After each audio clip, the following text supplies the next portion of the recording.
With the upcoming release of Guardians of the Galaxy and not having a load of time currently while I wait for Guardians to release, I again thought I'd do something a little different. Everyone's going crazy for New World, and while I thought about checking it out, I've been reading a lot of comics, and with Guardians around the corner, I went, screw it, I'm gonna download DC Universe Online and play that again. Now, rather than doing a review of DC Universe Online though, as there's so much to wrap my head around and actually go through, I thought I'd take a look at DC Universe as to whether is it still fun, is it accessible, and how is the community in 2021. If you've never heard or don't really care for MMOs, which is fair, but DC Universe for me is a bit different. You make your own hero or villain and fight alongside Superman, Batman, or my boy Green Lantern, or if you're a mad villain, Lex Luthor, the Joker, or Sinestro. Obviously there's loads more heroes and villains, and they're just the ones that I liked. The story is basically that the heroes and villains constantly fighting with each other and basically destroying the world and killing each other. Brainiac invades with the only survivor being Lex Luthor. Luthor being, well, Luthor, stole these things called exobytes from Brainiac, which contain superpowers inside them.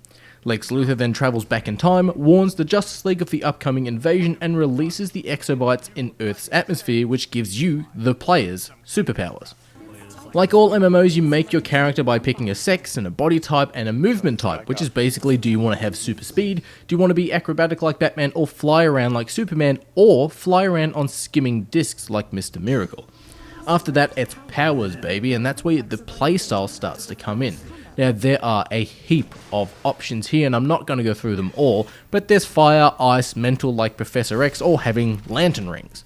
After that, there's what weapon you want to use, because unlike World of Warcraft, you don't just equip weapons that your class can use, as here in DC, you can use basically any weapon.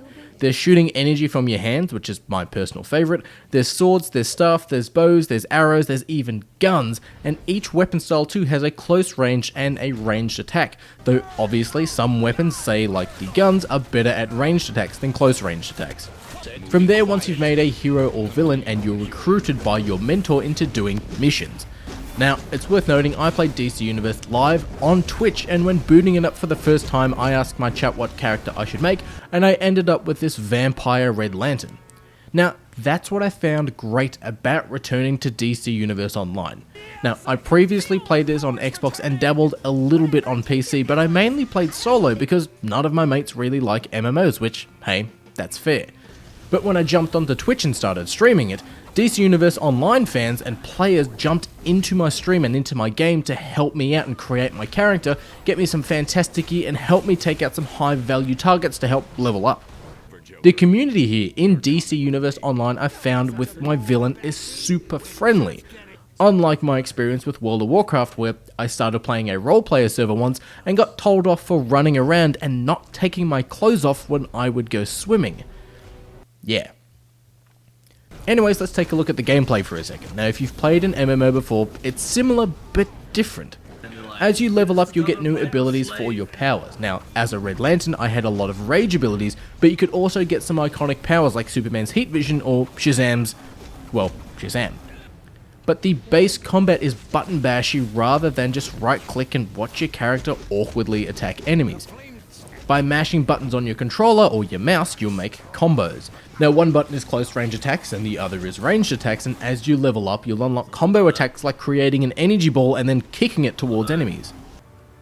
The gameplay too is in two open areas, with Metropolis being Superman City set in the daytime, and of course Gotham set at night with the bat signal in the sky. They're both decently sized locations and there's always something going on. Whether it's the Green Lantern Corps taking on the Sinestro Corps in Metropolis, or you're going to Amusement Mile or Arkham Asylum in Gotham and seeing Harley Quinn take on Robin. It's easy enough to get around too with your movement abilities, and when you reach level 9 you basically unlock a version of super speed, so you can bolt around the world moving at impressive speeds. The attention to detail here in DC Universe Online 2 is pretty damn cool. During one mission where I had to kill members of the Green Lantern Corps, the rings would leave the dead lanterns and you could hear the ring mention how the lantern had died and it was going to scan for a replacement. Shit, you could even see the ring floating above the dead body. Batman is of course voiced by the best Batman ever, Kevin Conroy, while the Joker is voiced by Mark Hamill, the best Joker. Now, if you also pick a lantern ring as your power, your hand will glow because you've got the ring on your hand. When flying around using the skimming movement type, these skimming discs will make a hovering noise and you can customize what color they can be, so naturally, I tried to make them a construct from my red lantern ring, making them a glowing red. You can also learn different weapon types too, so if you've made a character who say uses pistols and you want to change to two-handed weapons, you basically just need to spend a level up skill point into that talent tree and bingo, you can now use two-handed weapons. But the main question you might have, or the main question that I'm hoping to answer, is it accessible?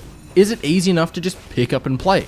Well, while I was playing on stream, a couple of friends saw that I was playing DC Universe Online, and from them watching the stream and seeing that it's basically free to play, they themselves downloaded it and started playing together with me. Friends of mine, Von Klaus, and the Blank Mongoose himself, who also joined in on my Twitch Formula 1 streams, jumped on board and made some unique and rather rad villains so we could all run around doing missions together. Community players saw that I was streaming and they jumped in to help me out and just hang out. Now, though being mostly a free-to-play MMO, there are some limitations. Now yes, there is a subscription option which gives you more inventory slots, more premium currency, more accessory options like the ability to purchase some sweet weapon styles or a glowing red aura. The endgame raids and such, while promising, I believe require you to purchase the DLC or have a subscription to play the new and updated entries into the game. Graphically, DC Universe Online, which originally released in 2011, it looks okay, but there are some outfit textures and skins that look a bit crap as well as a bit dated. Now there are some updated character models too, like Harley Quinn and Superman, and they've updated Harley Quinn from her classical jester look to her short shorts and roller derby outfit. I mean, it's a personal preference, but I prefer traditional Harley Quinn. Now, if you want some newer powers like the Rage of the Red Lanterns, or water or electricity, or even the Green Lantern and the Sinestro Core rings and more, you'll need to fork out money for it. Though, to be fair, these powers are additional powers that released after the game launched in 2011. But having said that though, for an MMO that went free to play and is now on all platforms including the Nintendo Switch, I think DC Universe Online is pretty damn fun for a game in 2021. It's easy enough to just download, pick up and play, and making your own superhero in the world of DC is loads of fun. You can easily spend about 20 to 30 minutes alone creating your character before you set out to become an inspiring hero or a fearful villain. As it is an older game, it's not going to be overly taxing on computers, and the combat system is better than World of Warcraft or other MMOs, as it's more like a button basher rather than just standing there waiting for your character to attack. Again, this isn't a review, but more of a, is DC Universe fun to play in 2021? And yeah, it is, I think. There's always new content coming out, free giveaways from the devs, and the community is welcoming and friendly. If you are a DC fan, then yeah, I'd say jump in and look at DC Universe Online because you've literally got nothing to lose.